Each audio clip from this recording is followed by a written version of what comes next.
हिंदुत्ववादी राजनीति की नर्सरी गुजरात को कहा जाता है, लेकिन जहां से ये फले फूले वो था उत्तर प्रदेश। यहीं से वो 2 सीट वाली पार्टी एक दिन बहुमत के साथ देश की राजनीति के सत्ता शीर्ष पर बैठी और आज वहीं से फिर एक नया बवाल पैदा किया गया है। ऐसे बवाल नहीं है, लेकिन ये उस केमिस्ट्री का एक हिस्सा है जिससे एक रसायन पैदा होता है। अभी एक हफ्ते से हलाल और हराम का एक नया शिगुफा छोड़ा गया है। हमारे यूपी के मुख्यमंत्री आदित्यनाथ ने हलाल सर्टिफिकेट के साथ बिकने वाले सामानों पर रोक लगा दी है और छापेमारी कर रहे हैं। क्या है मुद्दा, आइए देखते हैं।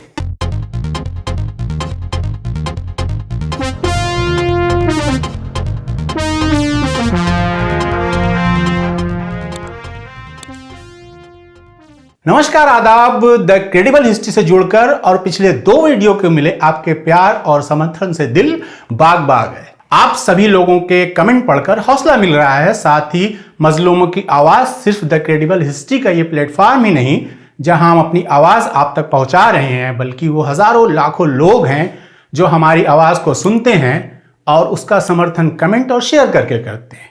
एक बार फिर से आप सभी का शुक्रिया।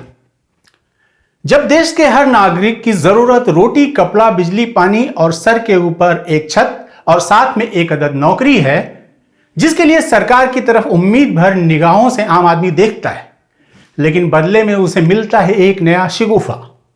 आम आदमी भी अपनी जरूरतें भूलकर शातिर लोगों के बिछाए जाल में उलझ जाता है और अपनी बुनियादी जरूरतों को भूलकर बहस के चक्रव्यूह में फंसता चला जाता है। इसका सबूत वो सरकारी होर्डिंग है जो गर्व से बताते हैं कि 80 करोड़ लोगों को सरकार मुफ्त राशन दे रही है। यानी देश की कुल आबादी का 140 करोड़ में से 80 करोड़ लोग खाने के लिए सरकार पर आश्रित हैं। ऐसे में कुछ दिन पहले उत्तर प्रदेश की राजधानी लखनऊ के एक व्यक्ति शैलेंद्र शर्मा ने FIR दर्ज कराई कि उत्तर प्रदेश में हलाल प्रमाणित पैकेट बंद खाने पीने की चीजें बिक रही हैं, जिससे उसकी धार्मिक भावना आहत हो रही है। शैलेंद्र कुमार शर्मा ने चेन्नई की हलाल इंडिया, दिल्ली की जमीयत उलेमा हिंद हलाल ट्रस्ट और मुंबई की हलाल काउंसिल ऑफ इंडिया और जमीयत उलेमा समेत अन्य के खिलाफ केस दर्ज कराया था। FIR में कई गंभीर धाराएं लगी हैं। नामजद कंपनियों पर आरोप है कि बिना किसी अधिकार के हलाल प्रमाण पत्र देकर अनुचित लाभ अर्जित कर रही हैं। और यही नहीं, इससे अर्जित होने वाले धन का इस्तेमाल राष्ट्र विरोधी तत्वों को और आतंकवादी संगठनों को फायदा पहुंचाने के लिए किया जा रहा है। कितनी गंभीर बात है। और इसके बाद उत्तर प्रदेश के कर्मठ मुख्यमंत्री ने ऐलान किया कि प्रदेश में हलाल सर्टिफाइड प्रोडक्ट बैन किए जाते हैं। इसके साथ ही हलाल और हराम की जंग छिड़ गई। खास करके वो लोग जिन्हें किसी भी मुद्दे में इस्लामी एंगल खोजने का कीड़ा है। लखनऊ में बहुत सारे ग्रोसरी स्टोर पर छापे पड़े और हलाल सर्टिफाइड पैकेट बंद खाने पीने का सामान जब्त किया गया, जो कि बहुत मामूली मात्रा में मिले। और इससे पहले कुछ महीने पहले ट्रेन में पैकेट बंद खाने के सामान पर हलाल लिखा होने की वजह से एक यात्री ने हंगामा किया। उसका वीडियो वायरल हुआ था। ऐसा प्रस्तुत किया गया जैसे हलाल का मतलब ऐसी सामग्री है जो हिंदू व्यक्ति के लिए वर्जित है, या इस्लामी शब्द में कहें कि हराम है। असल में यह शिगुफा तो नया है, लेकिन इसमें कुछ भी नया नहीं है। मामला शुद्ध व्यापारिक है। जानते हैं कि मुस्लिम धार्मिक मान्यता में खाने पीने की चीजों में कुछ चीजें वर्जित हैं, जिन्हें हराम कहा जाता है, और इन कुछ चीजों को छोड़ दें तो बाकी सब कुछ वैध है, यानी हलाल है। बस कहानी इतनी सी है कि पहले सब कुछ गली मोहल्ले के दुकानदारों से खरीदने का चलन था। सब कुछ आंख के सामने बनता था और बिकता था। पैकेट बंद चीजें नाम मात्र की थी। और फिर उदारीकरण का दौर आया। भारत के व्यापारियों ने दुनिया में अपने पंख फैलाए और उन बाजारों में एंट्री की जो मुस्लिम बहुल्य थे, खासकर खाड़ी के देश जैसे सऊदी अरब, दुबई वगैरह। वहां उनके अपने नियम और कानून थे। अगर आपको उनके बाजार में सामान बेचना है तो उनके नियम कानून को फॉलो करना पड़ेगा। और यह नियम था हलाल सर्टिफिकेट का। मतलब जो भी सामान आप बेच रहे हैं वो उनके धर्म में स्वीकृत मानकों को पूरा करता है या नहीं। और ये नियम सिर्फ खाने पीने के सामानों पर लागू नहीं होते थे, मेडिसिन, कॉस्मेटिक जैसे सेक्टर पर भी लागू होते थे। जैसे कैप्सूल की खोल जिलेटिन की बनती है और जिसका स्रोत है जानवर की हड्डी और खाल। कॉस्मेटिक यानी मेकअप के सामानों में भी पशु के अंगों का उपयोग होता है, जैसे लिपस्टिक में भेड़ के पसीने की ग्रंथियों से निकाला गया तेल लेनोलिन। इसी तरह ये समझें कि बनाने वाली कंपनी को यह बताना होता है कि जो भी इंग्रेडिएंट कंपनी उपयोग कर रही है उस इस्लाम धर्म में वर्जित नहीं है, इसे ही हलाल कहते हैं। और मजेदार बात यह है कि हलाल का जिक्र सबसे पहले मांस के बारे में आता है, और हलाल मांस मुस्लिम देशों के साथ अन्य देशों में बेचने वाली 6 बड़ी भारतीय कंपनियों में से 4 के मालिक हिंदू हैं, जो बिना नानुकुर के सारे हलाल नाम्स को फॉलो करते आ रही हैं। आइए इस कंपनियों के नाम और इनके मालिकों से आपका परिचय करवाते हैं। पहली कंपनी है अल कबीर एक्सपोर्ट प्राइवेट लिमिटेड, और इसके मालिक जानते हैं कौन है? सतीश और अतुल सबरवाल। दूसरी कंपनी है अरेबियन एक्सपोर्ट प्राइवेट लिमिटेड, और इसके मालिक हैं सुनील कपूर। तीसरी कंपनी है MKR frozen food export private limited, और इसके भी मालिक हैं मदन एबॉट। चौथी कंपनी है PML इंडस्ट्री प्राइवेट लिमिटेड, और इसके मालिक हैं S बिंद्रा साहब। मजे की बात, इन्होंने कंपनियों के नाम ऐसे रखे हुए हैं कि इनके नाम और चेहरे से इनकी पहचान नहीं हो पाती। सन 2014 में जब हिंदुत्व की लहर पर सवार होकर भारतीय जनता पार्टी ने नरेंद्र मोदी के नेतृत्व में सरकार बनाई, तब भारत मांस निर्यात में अव्वल हो गया था। और अभी के आंकड़े हैं कि 2023 में 1.42 मीट्रिक टन मांस निर्यात कर हमारा देश तीसरे पायदान पर है। और यहां हलाल सर्टिफिकेट से कोई दिक्कत नहीं है, क्योंकि इसके साथ डॉलर बोरों में भरकर आता है। रही बात भारत की, तो अपने देश में FSSAI यानी food safety and standard authority of India है, जो हर तरह के खाने पीने की चीजों को सर्टिफाई करती है, लेकिन इसमें हलाल का कोई मानक नहीं है। लेकिन कुछ निजी संस्थान हैं जो हलाल सर्टिफिकेट देते हैं, जैसे चेन्नई की हलाल इंडिया, दिल्ली की जमीयत उलमा हिंद हलाल ट्रस्ट और मुंबई की हलाल काउंसिल फॉर इंडिया जैसे संस्थान। लेकिन ये बहस बहुत ही मामूली स्तर पर है। मैं और मेरे जैसे करोड़ों मुस्लिम नामधारी आज तक कोई भी पैकेट बंद खाने का सामान या कुछ भी खरीदते हैं तो उसमें हलाल सर्टिफिकेट नहीं ढूंढते हैं। हलाल शब्द का सबसे ज्यादा इस्तेमाल जानवरों की काटने की विधि को लेकर होता है। जैसे कहते हैं ना कि इसको हलाल कर दिया यानी काट दिया। हलाल यानी इस्लामी तरीका। दूसरा है झटका, जो सिख धर्म के अनुयायी के लिए उनका हलाल जैसा है।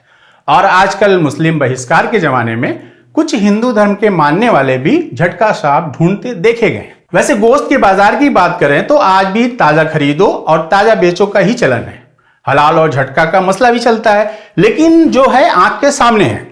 जैसे हलाल चाहिए तो वो कुरैशी की दुकान देखता है, और जिसे झटका चाहिए वो मां काली मीट शॉप का रुख करता है। और जब से ऑनलाइन गोश्त खरीदने का चलन बड़े शहरों में शुरू हुआ है तो वहां भी क्लियर रहता है कि हलाल है या झटका। मजेदार बात यह है कि उच्च वर्ग का ठिकाना यानी 5 सितारा होटल और रेस्टोरेंट इन सब विवादों से ऊपर है। वहां हलाल गोश्त ही परोसा जाता है, और सारी लड़ाई कालिका मीट रेस्टोरेंट और बिस्मिल्लाह होटल के बीच में होकर रह जाती है।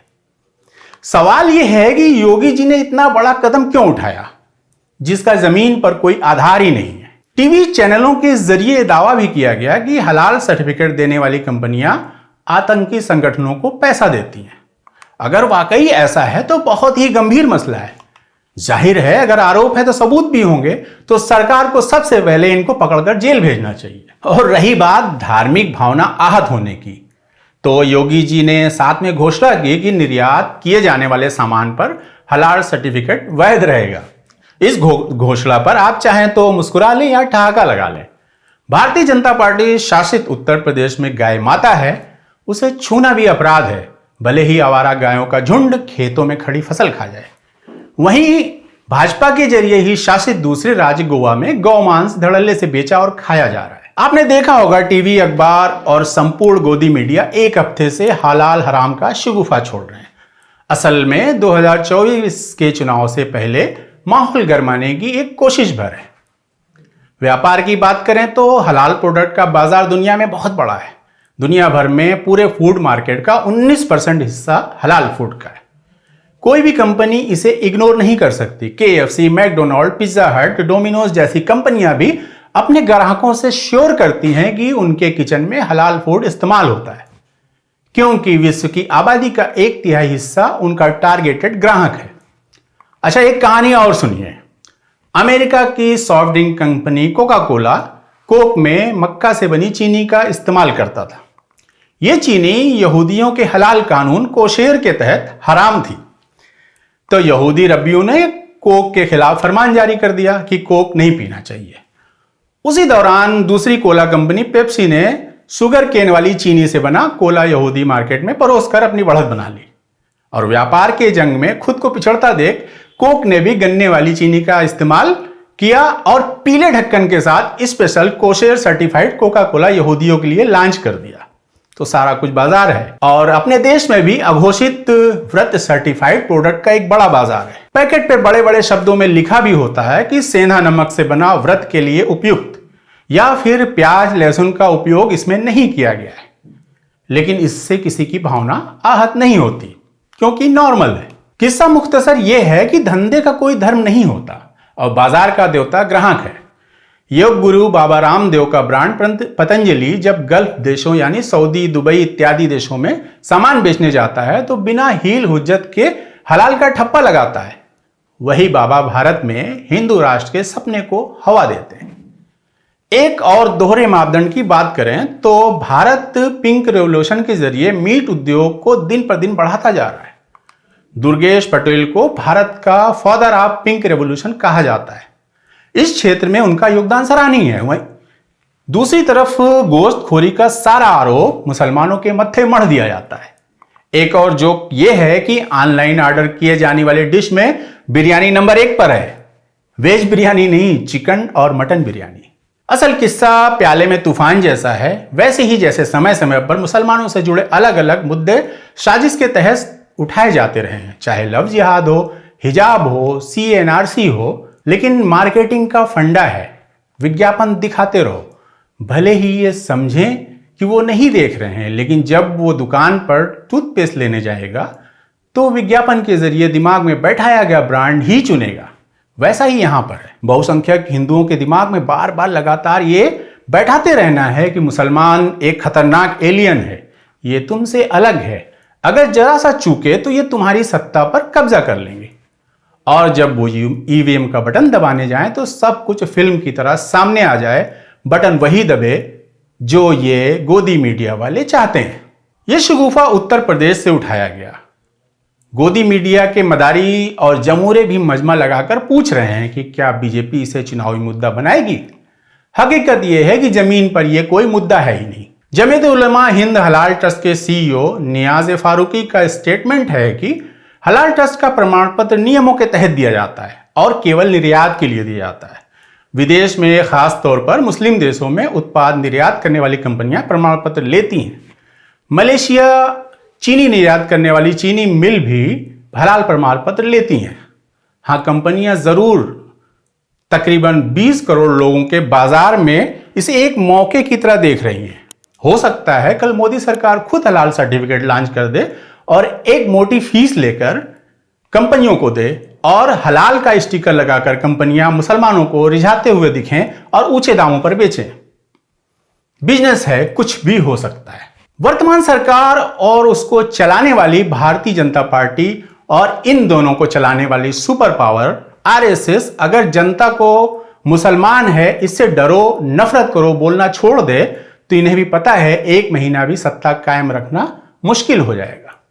वजह आप सबको पता है, भूख लगी हो तो रोटी याद आती है और ये लोग धर्म की तलवार पकड़ा देते हैं और तलवार छोड़ते ही फिर से रोजमर्रा के सवाल सामने होंगे जिनका जवाब इनके पास नहीं है, क्योंकि पिछले 8 सालों में इन्होंने या तो सपने बेचे हैं या फिर नफरत।